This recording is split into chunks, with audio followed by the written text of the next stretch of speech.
So dear students, अस्सलाम वालेकुम। आज जो हम पढ़ने जा रहे हैं दैट्स कोऑर्डिनेशन कंपाउंड्स। और कोऑर्डिनेशन कंपाउंड्स में हमने पहले एक लेक्चर पढ़ा है, तो आज हम कोऑर्डिनेशन कंपाउंड्स का सेकंड लेक्चर पढ़ने जा रहे हैं। और डियर स्टूडेंट्स, और ये जो कोऑर्डिनेशन कंपाउंड्स है यह only for NEET and 12th class के लिए, ओनली 12th और नीट क्लास के लिए कोऑर्डिनेशन कंपाउंड्स है। सो बेटा आज जो हम पढ़ने जा रहे हैं that's terminology of coordination compounds. जो कोऑर्डिनेशन कंपाउंड्स की टर्मिनोलॉजी है वो हम आज पढ़ने जा रहे हैं। इससे पहले हमने कोऑर्डिनेशन कंपाउंड्स और डबल सॉल्ट्स को एक्सप्लेन किया है कि कोऑर्डिनेशन कंपाउंड्स क्या होते हैं और डबल सॉल्ट्स क्या होते हैं। लेकिन आज जो हम पढ़ने जा रहे हैं that's terminology of coordination compounds. So देखिए बेटा, हम यहाँ पे कोऑर्डिनेशन कंपाउंड को रिप्रेजेंट करेंगे और आप मेरी तरफ ध्यान दीजिए। लेट्स सपोज बेटा ये मेरे पास कोई भी कोऑर्डिनेशन कंपाउंड है। Let's suppose MLX plus minus N। Let's suppose यहां से कोई counter ion Y। So this है कोऑर्डिनेशन कंपाउंड, दिस है कोऑर्डिनेशन कंपाउंड। और इस कोऑर्डिनेशन कंपाउंड में क्या क्या है बेटा, ये जो आपके पास Y है इट्स कॉल्ड काउंटर आयन। और याद रखिए बेटा, ये काउंटर आयन पहले भी हो सकता है, ये एंड पे भी हो सकता है। और फिर जो यहां पे है M, this M stands for metal. और ये जो L है यहां पे, this L stands for the ligand. और ये जो यहां पे X है, इस X का कुछ वैल्यू होगा and it represents coordination number. और यहां पे बेटा ये जो प्लस माइनस N है, it represents the oxidation state that's present on the metal. So simply बेटा कोऑर्डिनेशन कंपाउंड में क्या क्या होता है, इसमें एक काउंटर आयन होता है। और एक काउंटर आयन पहले भी हो सकता है, ये आप एंड में भी रख सकते हो। उसके बाद यहां पे एक स्क्वायर ब्रैकेट है और इस स्क्वायर ब्रैकेट के अंदर एक मेटल है। और मेटल के बाद यहां पे L, दैट्स अ लिगेंड। और उसके बाद यहां पे X है, this X will represent the coordination number. और यहां पे plus minus N, this plus minus N represents the oxidation state.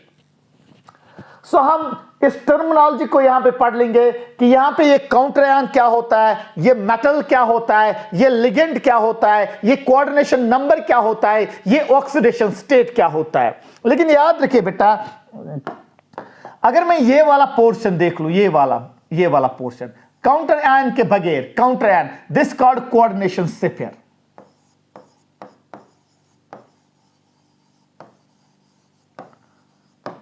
Coordination sphere.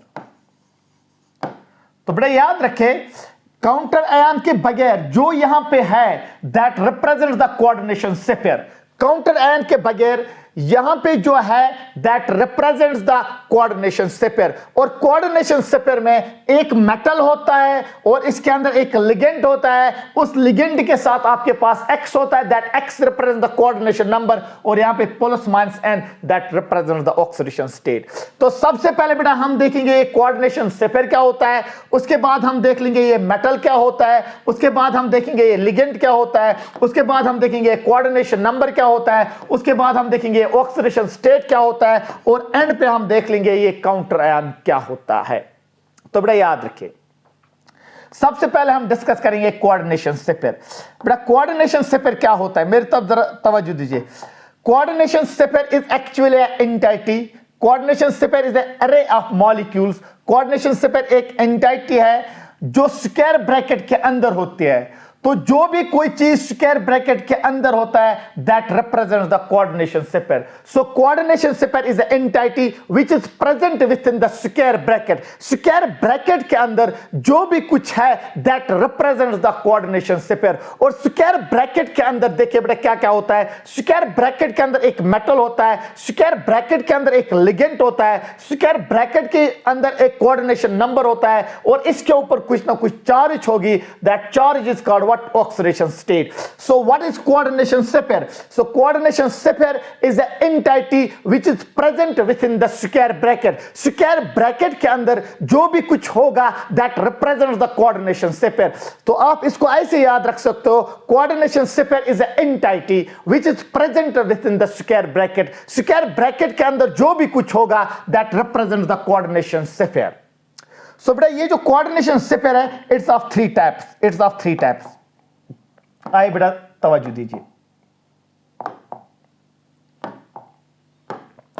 So coordination sphere is of three types. It's of three types. देखिए बेटा, number first आपके पास होगा cationic coordination sphere.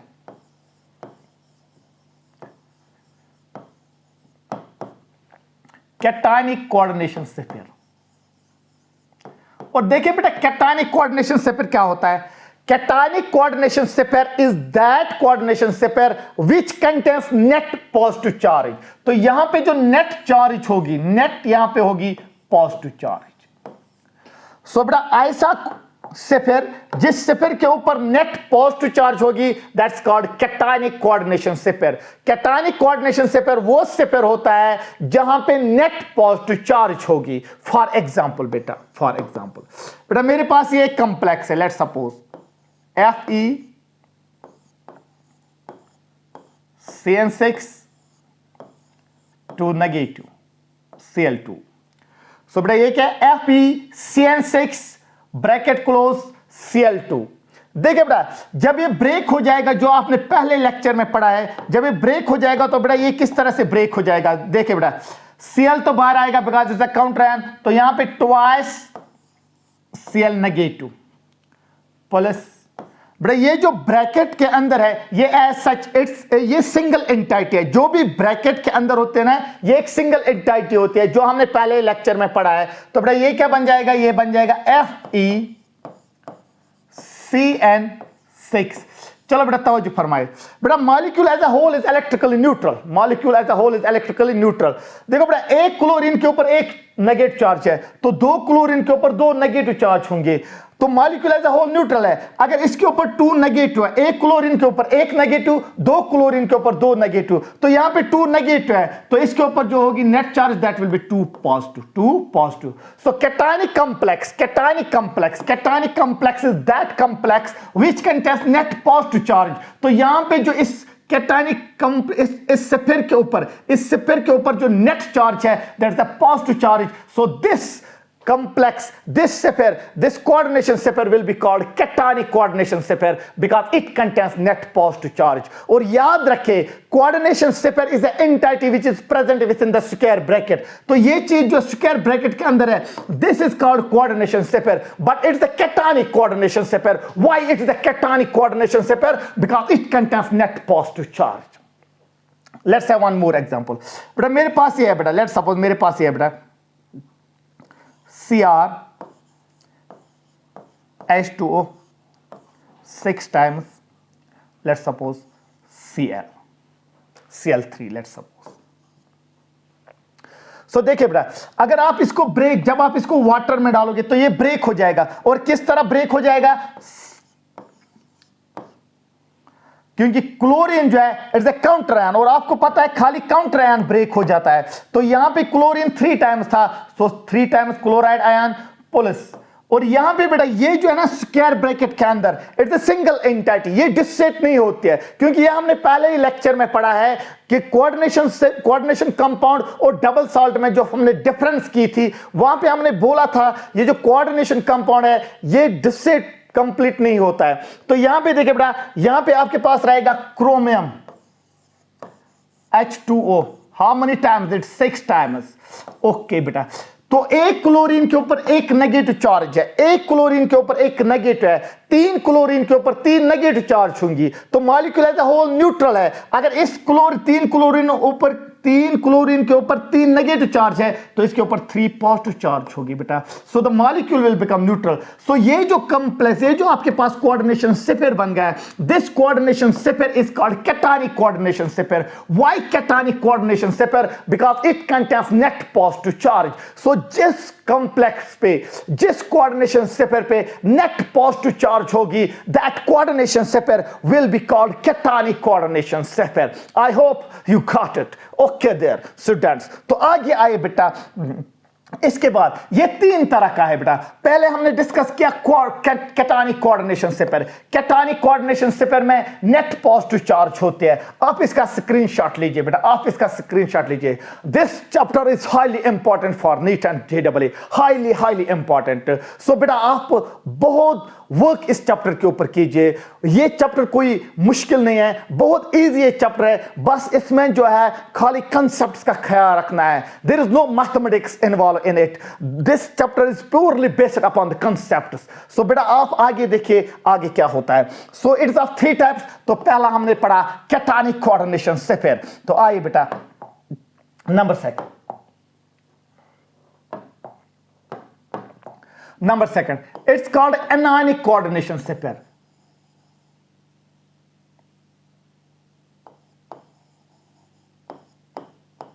anionic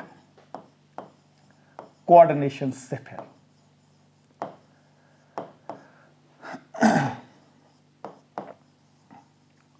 So what do you mean by anionic? यहां charge anion आपको समझ आना चाहिए। Anion, anion का मतलब होता है जिसके ऊपर नेट नेगेटिव चार्ज होगी। So anionic coordination spheres are those spheres which contains net negative charge. So इनके ऊपर होते हैं net negative charge. So what are anionic coordination spheres? Anionic coordination spheres उन कोऑर्डिनेशन सिपर को हम कहते हैं जिसके ऊपर नेट नेगेटिव चार्ज होगी। दैट मीन जिसके ऊपर नेट नेगेटिव ऑक्सीडेशन स्टेट होगा। तो आइए बेटा इसके एग्जांपल्स हम देख लेंगे। सो देखिए बेटा नंबर फर्स्ट एग्जांपल। बेटा लेट्स सपोज मेरे पास एक कॉम्प्लेक्स है K3 Fe CN6। ये बेटा मेरे पास एक कॉम्प्लेक्स है। जरा बेटा इसको डिस्टेट, जब डिस्टेट हो जाएगा बेटा, सो आप डायरेक्टली भी बोल सकते हो there is no issue in it. Potassium के ऊपर पॉजिटिव चार्ज, एक पोटेशियम के ऊपर एक पॉजिटिव, तो तीन पोटेशियम के ऊपर तीन positive charge. So molecule as a whole is electrically neutral. अगर इसके ऊपर तीन पॉजिटिव चार्ज है तो इसके ऊपर थ्री नेगेटिव चार्ज होंगे। सो बेटा जब ये डिस्टेट हो जाएगा, आप लोगों को पता है बेटा डिस्टेट खाली काउंटर आयन होता है। तो काउंटर आयन यहां पे पोटेशियम है, so it will produce 3 times of potassium. लेकिन पोटेशियम के ऊपर कौन सा चार्ज होगी? पॉजिटिव चार्ज, क्योंकि पोटेशियम इलेक्ट्रॉन लॉस करता है। तो बच जाता क्या बेटा? दिस जो ये स्क्वायर ब्रैकेट के अंदर है ना, this is single entity. Square bracket के अंदर जो एंटाइटी है ये मानी जाते हैं एक सिंगल एंटाइटी। ये पूरा जो स्क्वायर ब्रैकेट है it's taken as a single entity.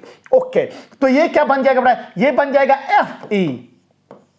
FeCN 6 times. Clear बेटा?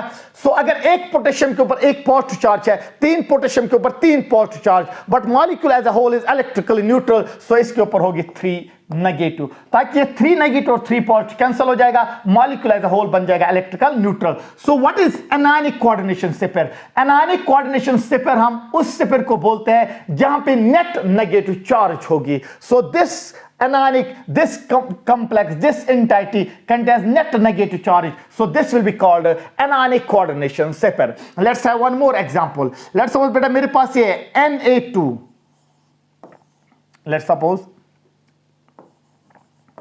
MnCN6, लेट्स सपोज ये है बेटा मेरे पास। सो बेटा जब ये डिस्टेट हो जाएगा, सो इसका जो काउंटर पार्ट होगा, काउंटर आयन होगा, वो डिस्टेट हो जाएगा। तो ये देगा बेटा twice Na positive, twice Na positive. Clear बेटा? और उसके बाद जो बच जाता है this will be taken as a single entity. तो बच जाता क्या है बेटा? It's like this MnCN 6 times. So बेटा इसके ऊपर क्या आएगी? एक सोडियम के ऊपर एक पॉजिटिव, दो सोडियम के ऊपर दो पॉजिटिव, तो यहां पे 2 नेगेटिव होगी, ताकि मॉलिक्यूल एज अ होल बन जाएगा neutral. So again this sphere, this coordination sphere contains net negative charge, और जिस कोऑर्डिनेशन सिपर के ऊपर नेट नेगेटिव चार्ज होगी, that coordination sphere is called anionic coordination sphere. So बेटा आप इसका स्क्रीनशॉट ले सकते हो।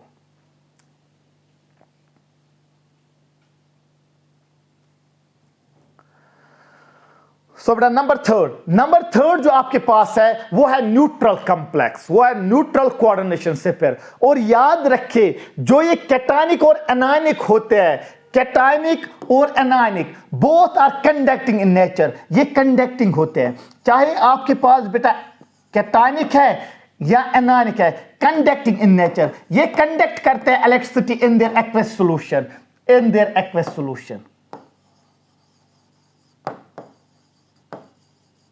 इन देयर एक्वस सॉल्यूशन। सो बेटा ये जो है ना कैटायनिक और एनायनिक कॉम्प्लेक्सेस जो है, कैटायनिक और anionic complexes both are conducting, ये कंडक्ट करते हैं electricity in aqueous solution. Why? You know conductance is the flow of charges. So बेटा अगर आप देखोगे ये आपके पास एनायनिक है, यहां पे भी चार्जेस है, यहां पे भी चार्जेस है। सो जहां पे भी चार्जेस होंगी वो कंडक्टिंग होगा। So cationic complex that also contains charges, anionic complex that also contains charges, that also contains ions. So जहां पे भी ions होंगे, चाहे cation हो या anion हो, both are conducting in nature. So आपके पास जो anionic है बेटा, anionic भी conducting होगा in nature, cationic जो था वो भी होगा conducting in nature, because both cationic coordination pair as well as anionic coordination pair both contains ions in their aqueous solution. जब आप इनके aqueous solution देखोगे वहां पे हमेशा के लिए ions मौजूद होंगे। so जहां पे भी ions होंगे वो conducting होता है in nature. so याद रखिए बेटा cationic and anionic complex are conducting in nature because both contains ions in their aqueous solution, so they will be conducting in nature, but their conductance will be different. किसी की conductance ज्यादा होगी, किसी की conductance कम होगी, वो depend करेगा upon the number of ions. वो आगे जाके हम देख लेंगे। नंबर थर्ड जो बेटा आपके पास है, number third that's the neutral complex, और देखिए बेटा न्यूट्रल कॉम्प्लेक्स क्या होता है। Number third neutral complex, neutral coordination complex, coordination से फिर। और देखिए बेटा न्यूट्रल क्या होता है। Neutral coordination pairs are those which contains net zero charge, इनके ऊपर जीरो चार्ज होती है, इनके ऊपर नेट जीरो चार्ज होते हैं। सो ये जो न्यूट्रल कोऑर्डिनेशन पेयर होता है इनके ऊपर नेट चार्ज जो होता है दैट्स इक्वल टू जीरो, और ये नेट चार्ज तभी इक्वल टू जीरो होगी जब यहां पे काउंटर आयन्स नहीं होंगे। जहां पे आप काउंटर आयन नहीं देखोगे वो जो कॉम्प्लेक्स होगा वो न्यूट्रल कॉम्प्लेक्स होगा। फॉर एग्जांपल बेटा, फॉर एग्जांपल बेटा मेरे पास ये एग्जांपल है, लेट्स सपोज बेटा मेरे पास ये FeCN5।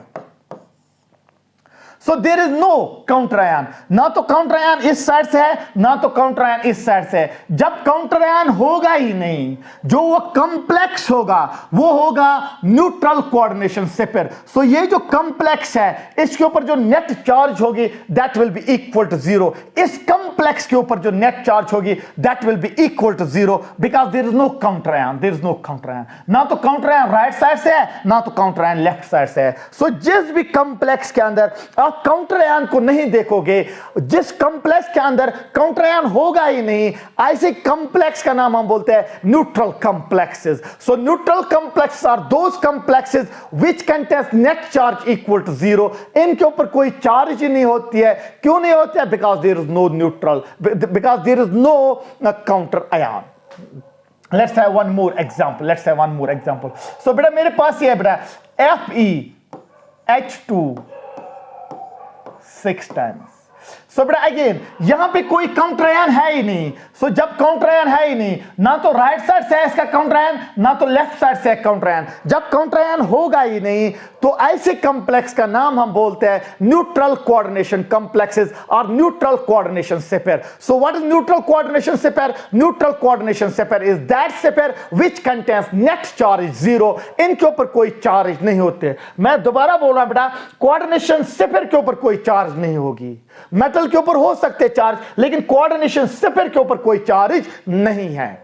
So neutral coordination pairs are those pairs which contains net charge equal to zero, और ये वही होंगे जिनके पास कोई काउंटर आयन नहीं होगा। और याद रखिए बेटा इनके जो एक्वस सॉल्यूशंस होंगे, न्यूट्रल कोऑर्डिनेशन पेयर के जो एक्वस सॉल्यूशंस होते हैं वो कंडक्टिंग नहीं होते हैं, लेकिन जो कैटायनिक और एनायनिक होते हैं वो कंडक्टिंग होते हैं in nature because they contains ions. So ये कंडक्टिंग नहीं होते हैं, ये कंडक्टिंग नहीं होते हैं।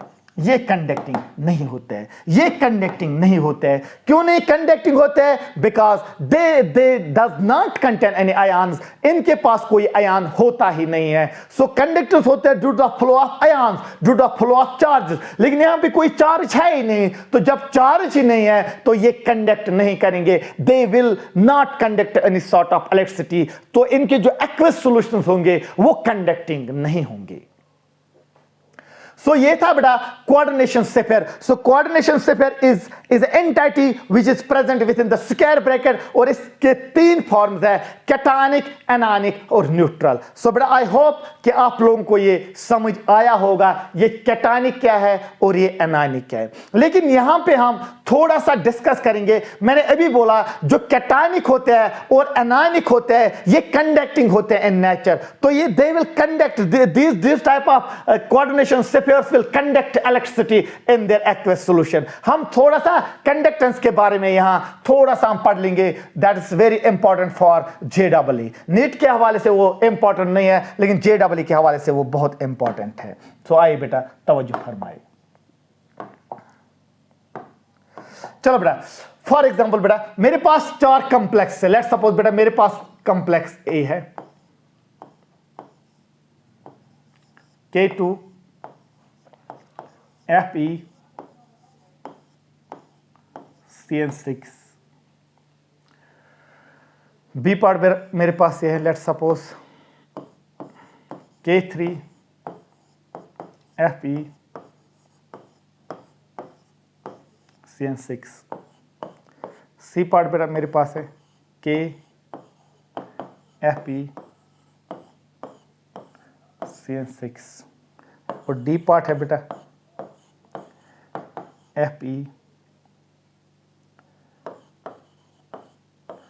CN6। लेट्स सपोज ये है बेटा मेरे पास। सो बेटा आपको क्या बोलना है, आपके पास ये चार दिए गए हैं, आपको बोलना है बेटा इनमें कंडक्टेंस किसकी सबसे ज्यादा होगी। सो बेटा अगर आप यहां देखोगे, so this type it contains a counter ion, this also contains a counter ion, this also contains a counter ion। so जो भी counter ion कंटेन करेगा वो तो यहां को कैटायनिक होगा या तो एनायनिक होगा। लेकिन अगर आप इस डी पार्ट की तरफ देखोगे, there is no counter ion, there is no counter ion. जब काउंटर आयन है ही नहीं, सो ये कहलाएगा न्यूट्रल कोऑर्डिनेशन स्फीयर, और जो न्यूट्रल कोऑर्डिनेशन स्फीयर होता है वो कंडक्ट नहीं करता है। जरा बेटा यहां देखिए, अगर हम इसको वाटर में डालेंगे, सॉरी बेटा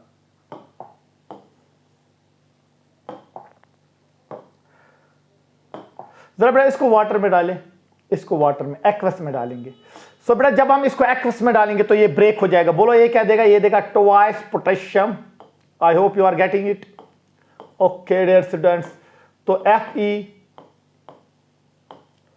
CN6 ये ऐसे ही रहेगा, बिकॉज जो स्क्वायर ब्रैकेट के अंदर है that's taken as a single entity, और ये डिसोसिएट नहीं हो जाती है। सो बेटा पोटेशियम के ऊपर एक पोटेशियम के ऊपर एक पॉजिटिव, दो पोटेशियम के ऊपर दो पॉजिटिव, तो यहां पे 2 नेगेटिव होगी। सो बेटा अगर आप यहां पे देखोगे टोटल नंबर ऑफ आयन्स कितने, टोटल नंबर ऑफ आयन्स, मैं चार्जेस की बात नहीं कर रहा हूं, मैं आयन्स की बात कर रहा हूं। टोटल नंबर ऑफ आयन्स इसके है 2 आयन्स, और ये है 1 ion, because this will be taken as a single entity, तो यहां पे टोटल है 3 आयन्स। सो जो पहला है आपके पास, it contains 3 ions. So in this complex the conductance will be due to the 3 ions, the conductance will be due to the 3 ions। लेकिन अगर मैं इसको वाटर में डालूं, सो अगेन ये डिसोसिएट हो जाएगा वाटर में। जब ये डिसोसिएट हो जाएगा वाटर में, तो देखिए बेटा क्या बन जाएगा, ये बन जाएगा बेटा 3 times K positive, because counter ion is of 3 times फुलस।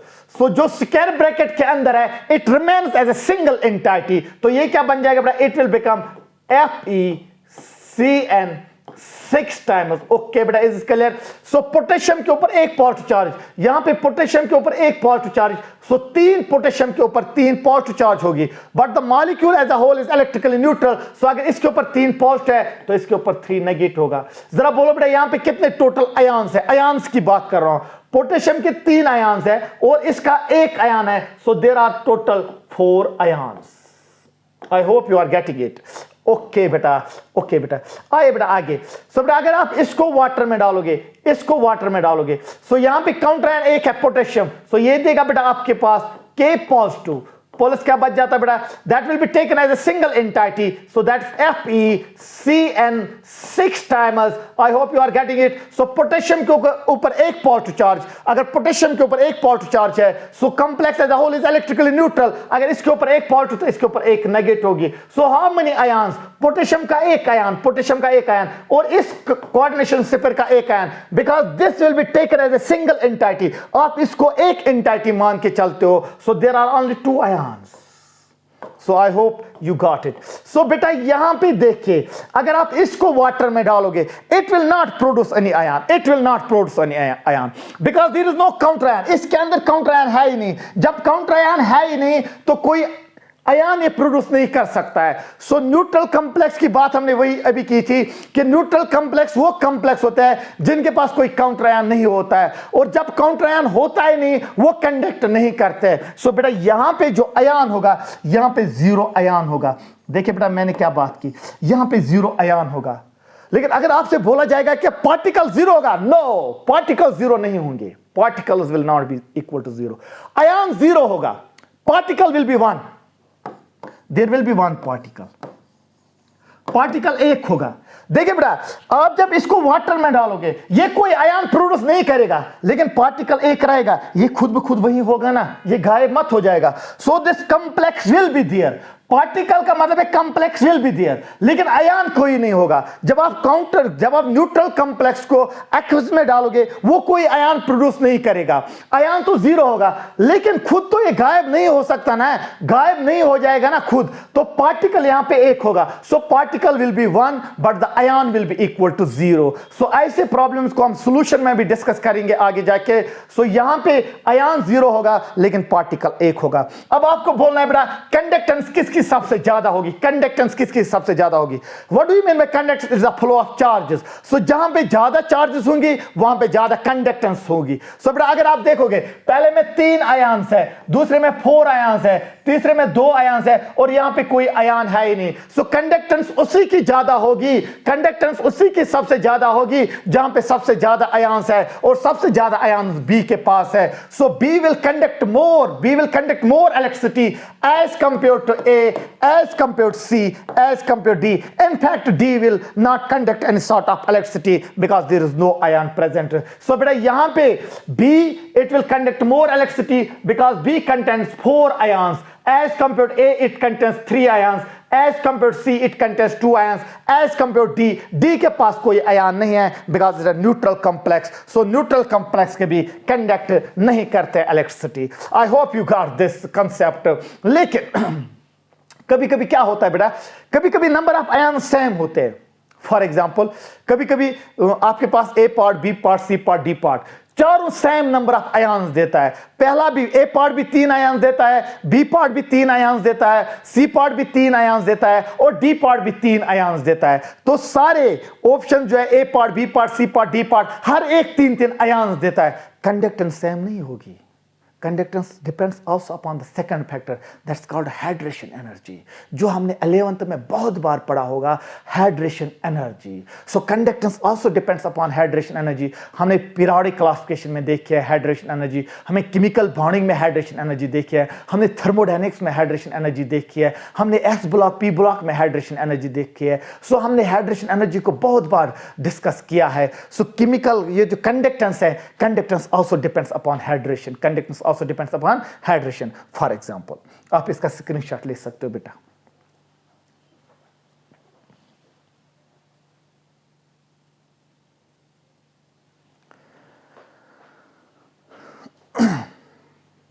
So inshallah by tomorrow we will come with another lecture, or that lecture will be based upon कि अगर सेम नंबर ऑफ आयन्स होंगे so conductance will be different. We will explain that at the same time we will discuss ligand, we will discuss metal, and we will discuss types of ligands. There are so many types of ligands, monodentate ligand, bidentate ligand, tridentate ligand, hexadentate ligand, polydentate ligand, that entire detail about ligands we will discuss. So in